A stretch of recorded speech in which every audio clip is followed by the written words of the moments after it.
Bangladesh, the Prime Minister Sheikh Hasina has resigned. She's left her residence in Dhaka. She's left the country. The Bangladesh Army Chief Wakar-uz-Zaman in a statement said that the Bangladesh Prime Minister Sheikh Hasina has resigned and an interim government will be formed to look into the running of the country. Let's listen.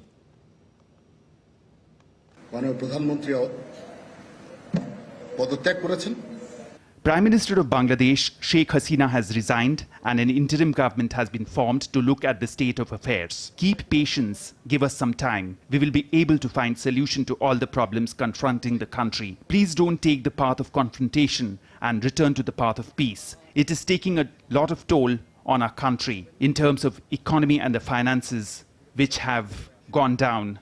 People are dying, and let me assure you, I will take all the responsibility and a solution will be found. Well,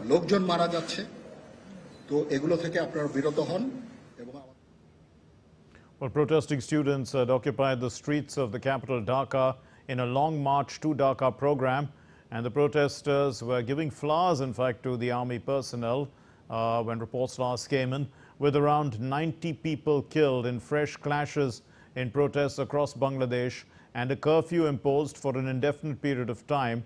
The anti-discrimination student movement, it announced that it was going to hold that March to Dhaka program.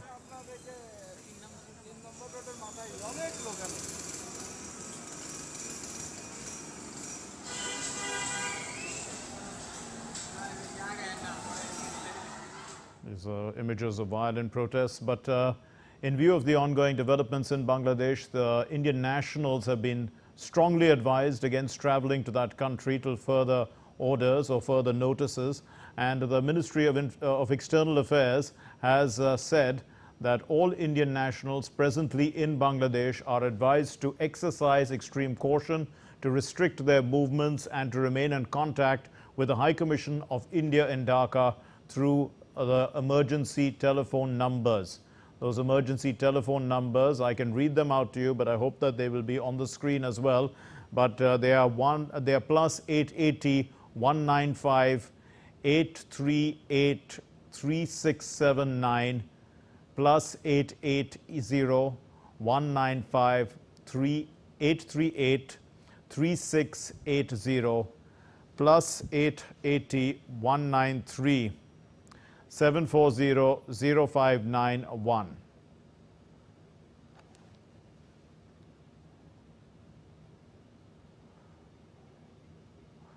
Right, and so these are the latest developments. In fact, as per reports, the Prime Minister Sheikh Hasina was given a 45-minute ultimatum. Some reports suggested that for her to resign and leave the country, which is what she has done.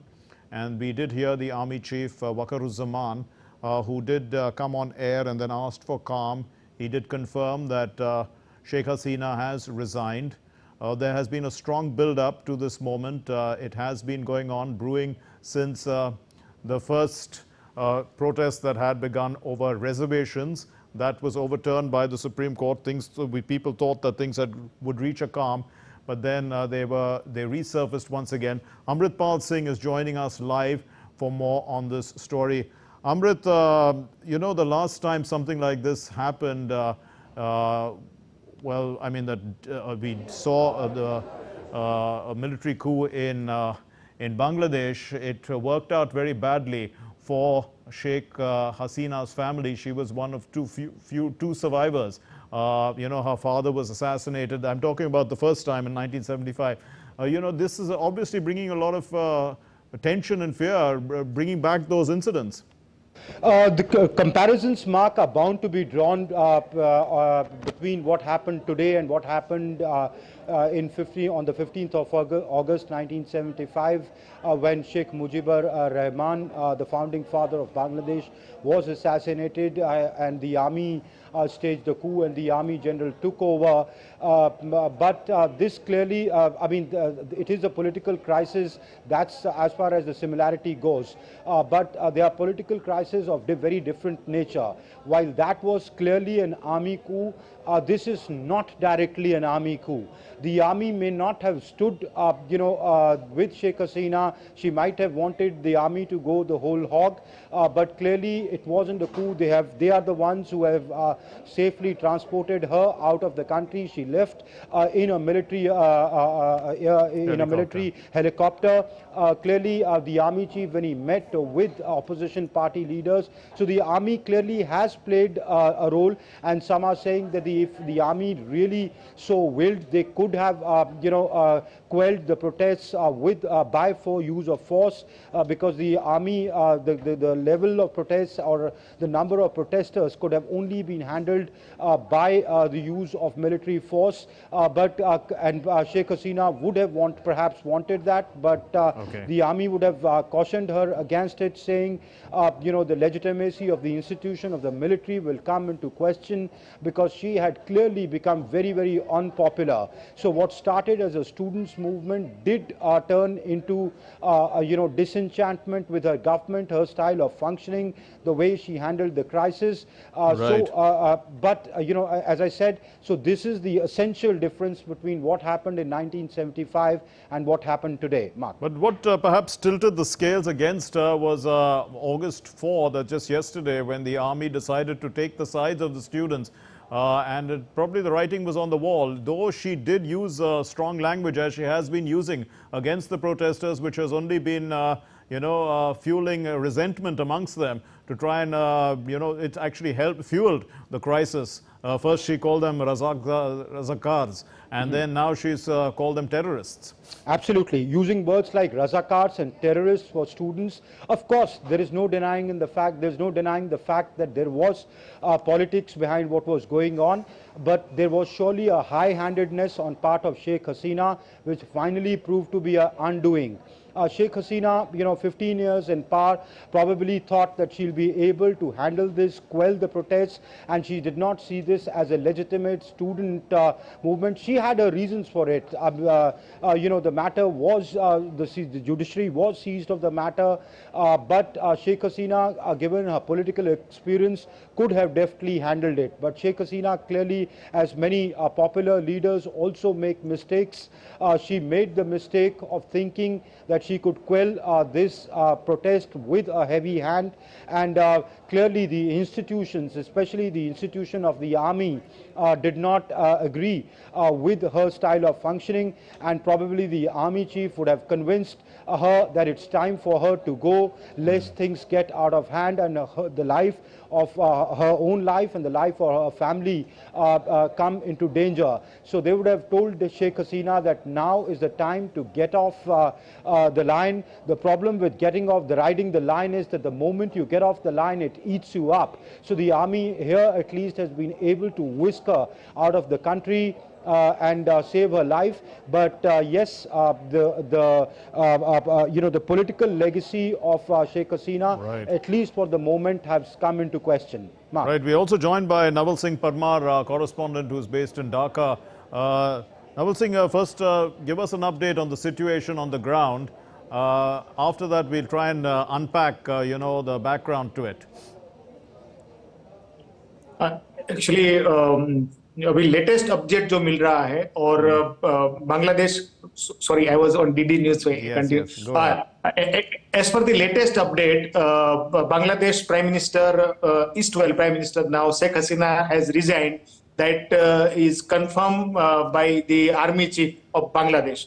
And as you can see, make out from the visuals, that the peoples from all walk of life gathered in Dhaka, and many people, the lakhs of people, marched to Dhaka from different parts of the Bangladesh, particularly the northern part of Bangladesh, Memon Singh and other towns of the Bangladesh. Many people came to Dhaka, and up to 12 p.m. there were a resistance from army and law enforcement agency to restrict the crowd on roads, and they were not allowing people to enter in Dhaka. But after certain point of time, army stop resisting people and thousands of people entered in Dhaka, and there were already a huge crowd on street of Dhaka before the other people came from other parts of the Bangladesh. And the visuals are coming that the crowds, people, general people, occupy the thrown open the gates of the Gana Bhavan, which is the official residence of Bangladesh Prime Minister, and they took charge of the Gana Bhavan. And after that, we saw the press conference or address to nation by the army chief just half an hour back. Before that, army chief had a meeting with the all party representatives, all political parties representatives, and then after he addressed the media, and that news. Already yesterday night, there were updates that the army chief will address the nation at 1 p.m. or 2 p.m. But then it postponed due to that meeting, and he addressed it around 4 p.m. local time. So can you tell us a little bit about the interim government he said that is formed? He's asked for peace and calm. You did say that, the crowds have been allowed to take over certain important places. There has been vandalism, as we see on the screens, in of important monuments. This is a situation that seems a little out of control. As far as law and order is concerned, currently, is the government seized of the matter? Yes, as far as law and order things are concerned, now the only army who is having control of the, who can control the situation, because there were a huge anger against the police force and Awami League party workers and activists. I want to make one point here that when the student agitator or coordinators of the agitator on Saturday evening held address a huge gathering of people at Shahid Minar, Central Shahid Minar in Dhaka on Saturday evening. At that time, they make a point that now onwards, we are switching from 9-point demand to 1-point demand. And the 1-point demand was resignation, their 1-point demand was to have a resignation of Bangladesh Prime Minister Sheikh Hasina led government. And second part of that point was a formation of national government. So it is the demand of agitators, demand of the students and the common people that we want to have a national government, no other party directly or army. Or one more thing, very recent, I gone through the many social media updates and videos of the coordinator, the leaders or coordinators of the movement, that we don't want army rule in Bangladesh. We don't. They trust army. They have a faith on army, but they made it clear that we don't want army rule in Bangladesh. Yes, Amrit, I can see you putting your hand up. Yeah, come in. You're coming. I can't hear you, Amrit. Mark, can you hear me now? Go ahead, yes. Mark, if you permit me, can I ask Naval Singh Parmar if you can hear my question? What are you hearing, Naval Singh? What would be the contours of this national government? Most importantly, would Awami League, now that Sheikh Hasina and her party are discredited, would Awami League be a part of the national government? Actually, Sheikh Hasina was leading a coalition government of 14 parties. Right. Though he was having a majority by of his own parties, Awami League, but there was a coalition of 14 parties in Bangladesh, and that was ruling the country.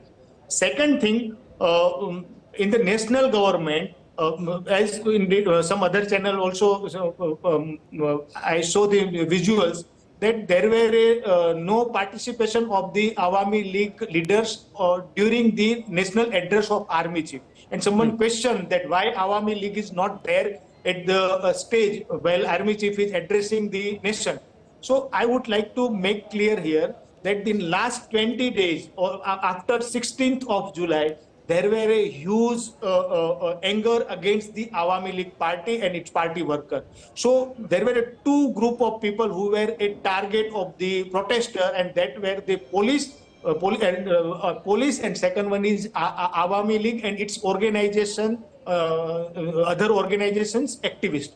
So in such a situation where the lakhs of people are running and marching on the roads of Dhaka with sticks and rod in their hand, it is difficult for the Awami League leaders Right. or party men to be present at such a critical or juncture of the development.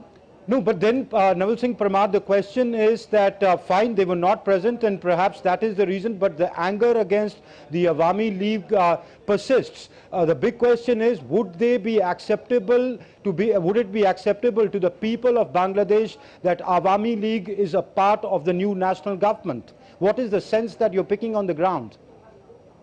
Actually, I am here since last 1 year, and I covered the national election here in that happened in January 2014. So I have seen that when election was happening, that opposition party, main opposition, Bangladesh Nationalist Party, boycotted the election. They didn't fill their candidates in the election. And they gave multiple time national blockade and national band kind of thing. But at that time, only the activists of opposition party were on street. And at the same time, ruling party also gave the rally, announced rally or blockade kind of thing against the BNP. So there were only political activists on the road. But now, in this moment, the people's common people, students led, leadership was from student, but the common people were on the street. I want to make it clear that in this scenario, during this time, Awami League popularity came down heavily. At the same time, it directly didn't get benefit BNP also. BNP not that much popular here in Bangladesh right now. So there some Mr. Parmar and Amrit, I'll ask you to just hold your thoughts a little bit. We are joined by Professor Sanjay Bharadwaj from the School of International Studies, JNU. He's also following developments in Bangladesh.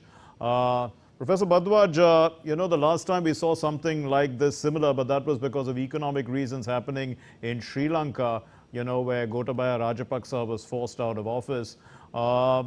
Here, I mean, the reasons are many. What do you think? I mean, after all, she was an elected leader, as Mr. Parmar was saying. In January, she won the elections, even though the opposition boycotted. But she seemed to have had the sort of popular mandate for a lengthy period of time. Mark, let me put you a very, very interesting fact. Bangladesh, sometimes you do find they are very ungrateful to number of things. Bangabandhu Mujibur Rahman was behind the victory or behind the independence of Bangladesh, but he has been assassinated in 1975. Then Ziaur Rahman came, but he has also been assassinated in 1981. So, Sheikh Hasina came into power in 2008 on the mandate that there is a call for change. And this change is from the darkness to the brightness. We will instate the spirit of 1971 and I'll bring the development. I think she has been doing far better on the issue of development and she has tried to transform Bangladesh. Bangladesh is graduating from LDC to the developing countries by 2026. The GDP, per capita income is better than many of South Asian countries. Human Development Index is better than. But here the problem has the scenario and the things had come differently. In fact, the issue of quota, that is, you can put it in the socio-economic or social justice issue. That has been for last 6 years. You can see in 2018 the situation was that there were protests and the government has withdrawn that yes, there will be no quota for the freedom fighters. But this has been from 2018 to 2026 going. But the appellate court had come out with the decisions to give 30% quota to the freedom fighters, and I think that has been mishandled by the government. Though the protesters, the students and the government was on the same page, but it could not, and they have tried to suppress the protest by coerce. And the way the Sheikh Hasina came, the statements putting the protesters as equal to the Rajakas who participated in the anti-liberation war forces, supported the Pakistan. She has identified, she has given the name of these protesters as Rajakas and terrorists and criminals. I think this has backfired and the country has gone on the path of violence. And once the country has gone on the path of violence, you can see that the result is that she has to leave the country. She has to resign from the post of prime minister, and so that the anguish of socio-economic anguish has been transformed into the political anguish and dissatisfaction of the people, and now the people has occupied what you have correctly pointed out, that what happened in Sri Lanka, that the people had reached on President House. Here the people has reached to the Prime Minister House. But now what is the next? Do you feel that while you are talking, you are gaining goals, and you did not meet the values of democracy? Do you feel that the army or army-backed caretaker government or interim government will meet the expectations? What the value we are talking about, the human rights, about the democracy, people's participations? How the army will become the guard of democracy? I'm still wondering, because there's an interim government in place. Professor Bharadwaj, there's an interim government. We still don't know the details of it. It's supposed to be a national government, as Mr. Naval Singh Parmar was talking about. We turn to him once again. Mr. Parmar, also the judiciary played an important role in the earlier riots by trying to, coming up with a decision that seemed to be in favor of the rioters, that their demands about 93% of the seats would be reserved for general merit. Is there any sign that they're going to take suo motu action once again? No, I don't find such kind of any action from the judiciary. In fact, the quota movement started with the action of judiciary only. In 2018, there were a mini version of quota movement in 2018, in which people came on street demanding the scrapping of quota for the freedom fighters dissidents. And at that time, by executive order, government stopped providing quotas in the class 1 and class 2, means group A, group B services to the freedom fighters dissident. Then after some aggrieved party filed a petition in the High Court of Bangladesh, and on 5th June, High Court gave a verdict scrapping the executive order of the government, which has stopped providing quota in class 1-2 job for the freedom fighters dissident. So in this way, this issue is initiated with the action of judiciary only. Then again, government filed an appeal against this verdict of the High Court on 1st of July. And on on 16th July, when the major people took occupied the university area, and many people joined the protest movement, and as another panelist said, that some casual remarks from the political leaders flare up the entire agitation. Then again, government appealed Supreme Court through the Attorney General of Bangladesh for the early hearing. And in that hearing, Appeal Division of Bangladesh High Court, it means we can say the Supreme Court of Bangladesh, gave a verdict scrapping or reducing quota from 56%. Total, it was a 56%, including 30% for the dissidents of the freedom fighters. 56% to 7%, in which 5% for the dissidents of the freedom fighter, excluding the third grandchildren of the freedom fighter. Earlier, they were also included. So, in a way, judiciary gave a verdict, and after that the situation became a little bit peaceful. But in that 2 weeks, last 10 days of month of July, police and law enforcement agency arrested many people who were part of the agitation, including students. High-handedness, you're saying.